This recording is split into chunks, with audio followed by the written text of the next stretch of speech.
Des manifestations ont lieu depuis le 28 décembre 2025 en Iran. Ce 8 janvier, la mobilisation a été massive, notamment dans les grandes villes. Pour la première fois depuis le début du mouvement, ce document amateur apporte la preuve que les manifestations en Iran sont extrêmement meurtrières. Il y a un blackout internet qui passe sur tout le pays, mais des images ont filtré et elles sont extrêmement préoccupantes.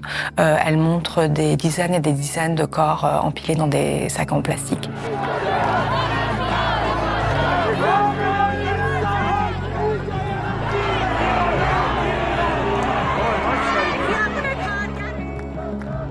On a des formes de savoir-faire, des formes d'organisation, des slogans qui, d'une révolte à l'autre, depuis une décennie désormais, marquent la même volonté de renversement du pouvoir face à des élites sécuritaires extrêmement organisées. Protecteurs de la République islamique d'Iran, les gardiens de la révolution sont le bras armé du guide suprême. Aujourd'hui, on a une organisation qui a des branches de renseignement, des branches militaires, des branches de police, tout un réseau économique extrêmement puissant. Je m'appelle Shoura Makaremi, je suis anthropologue au CNRS. Alors, il y a environ 15 jours, les révoltes ont commencé comme une contestation qui est partie du bazar, c'est-à-dire des acteurs économiques qui s'indignaient d'une inflation encore plus grande en Iran. Et donc, ce n'était pas uniquement des révoltes contre la vie chère, par exemple, mais surtout des révoltes contre les choix économiques de la République islamique, qui, encore une fois, se faisaient au détriment de la population, de la société. Très vite, les slogans qui ont été chantés dès les premiers jours étaient ceux qui apparaissent toujours dans les manifestations depuis 2017 maintenant et qui sont morts au dictateur, Abba Khamenei, donc une volonté de changement de pouvoir, une opposition frontale avec la République islamique.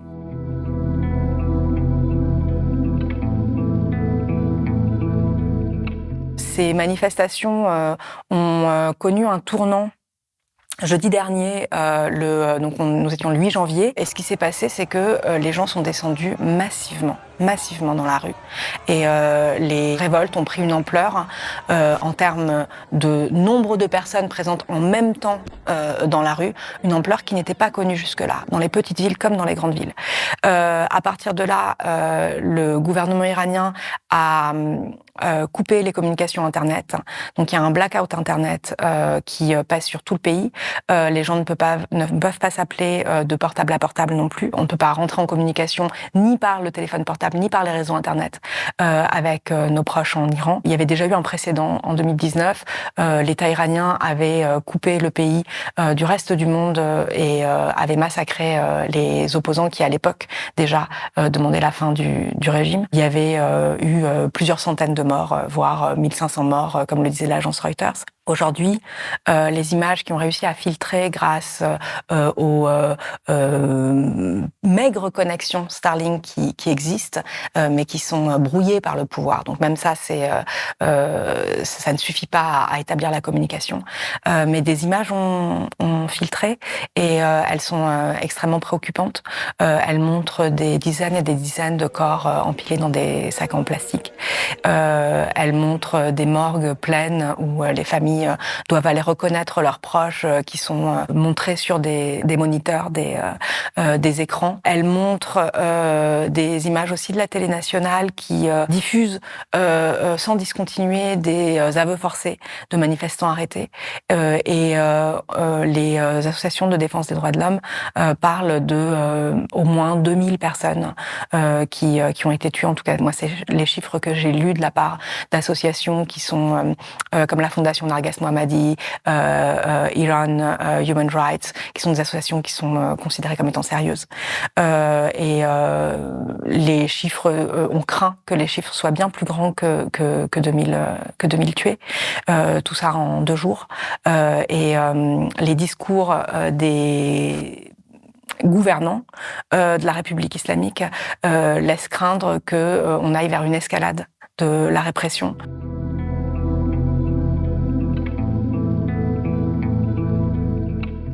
On peut peut-être périodiser en fait la résistance iranienne depuis l'institution de la République islamique après la révolution de 1979. Il y a une première décennie qui sont des années de guerre contre l'Irak et de terreur à l'intérieur, donc avec des grands massacres de tous les opposants, des purges, un quadrillage extrêmement strict de la société par les comités qui aujourd'hui ont disparu, par les milices du Basij, qui sont encore là et qui se comptent en plusieurs centaines, voire millions de personnes, sous l'autorité directe des gardiens de la Révolution, qui sont encore une fois une armée parallèle de renseignement, de police, de sécurité et militaire. Et donc, à partir des années 90, quand la guerre est finie avec l'Irak, quand la société iranienne entre dans une phase de reconstruction et de normalisation sur la scène internationale après la chute du mur de Berlin, et à l'intérieur, les Iraniens vont demander, la société civile va demander plus de liberté, des réformes, des formes d'assouplissement, notamment une égalité de droits pour les femmes, par exemple à travers un mouvement féministe qui se met en place. Mais cette demande va rester largement réformiste dans sa constitution. Donc il ne s'agit pas de remettre en cause la République islamique, mais de demander sa transformation.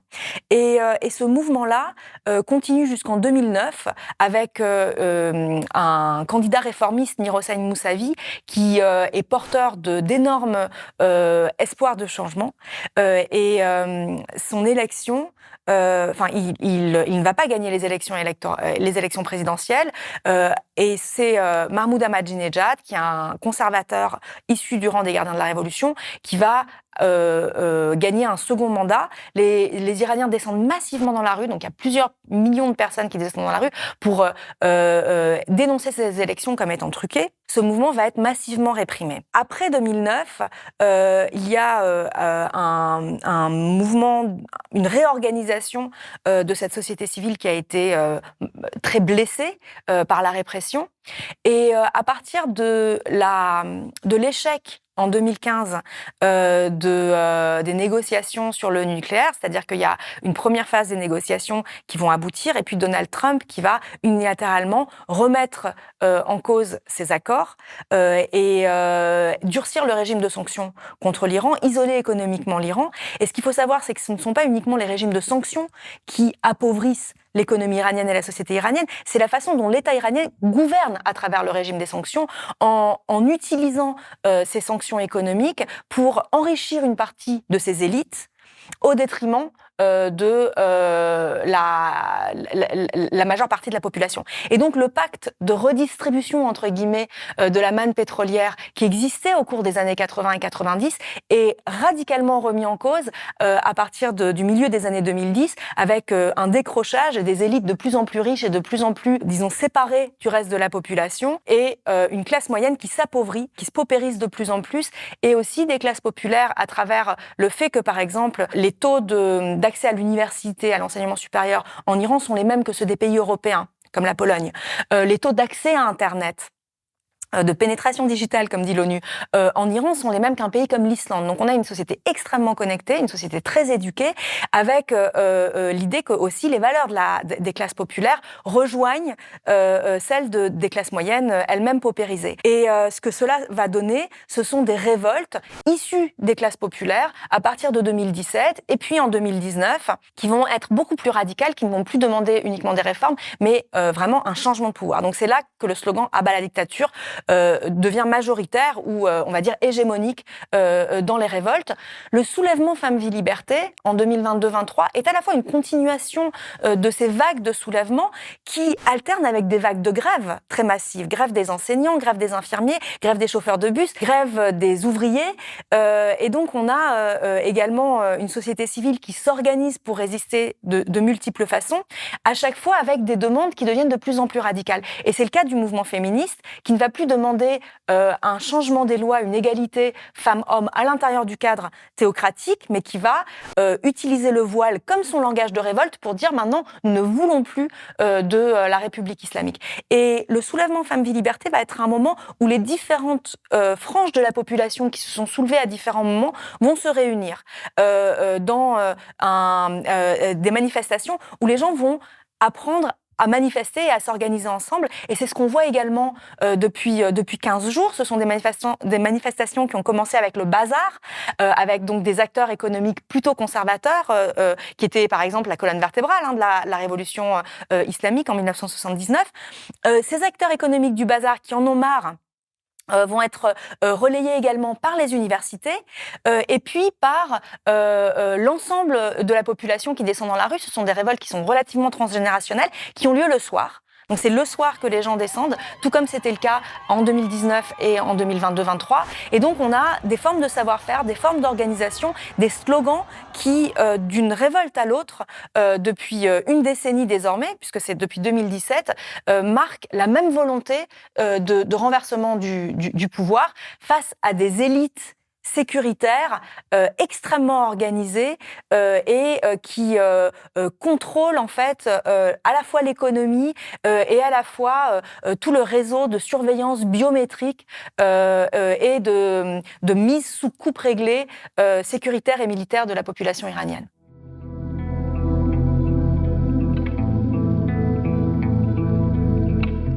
La première chose que fait Khomeini, c'est de mettre en place par décret ce corps des gardiens de la révolution qui va faire de la guerre, d'abord au Kurdistan, puis contre l'Irak, et qui va faire de la répression sanglante des opposants son laboratoire.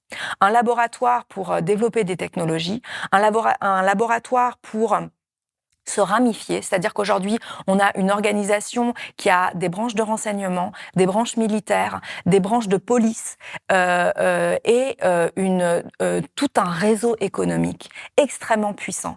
Par exemple, le réseau des télécommunications, tout ce qui en France serait, je ne sais pas, Nokia, Bouygues, SFR, etc.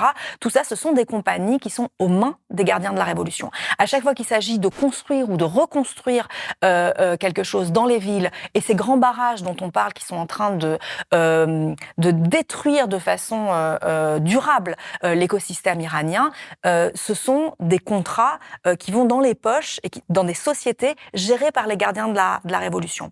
Au moment de la privatisation massive qui a été décidée, notamment sous les réformistes, mais ensuite vraiment boostée par le président Ahmadinejad, qui se présentait comme un grand leader, on va dire, du socialisme international, des damnés de la terre, etc. Eh bien, ce président Ahmadinejad a été un des meilleurs élèves du FMI au moment des réformes structurelles, des ajustements structurels, a mis en place ces plans d'ajustement en Iran en faisant plusieurs choses, en détruisant complètement et encore plus le droit du travail et en précarisant tous les ouvriers, ce qui explique notamment qu'aujourd'hui, les grèves sont si difficiles à mettre en place et à tenir. Et aussi en privatisant les entreprises, les usines qui avaient été nationalisées sous la Révolution de 79 et en les offrant aux gardiens de la Révolution et à leur clientèle, qui encore une fois ne sont pas vraiment touchées frontalement par le régime des sanctions puisque elles en tirent leur beurre. Elles arrivent à mieux gouverner économiquement et à faire encore plus de profits à travers des formes de monopole puisque toute autre activité économique qui n'est pas en lien direct avec ce pouvoir-là, s'étouffe.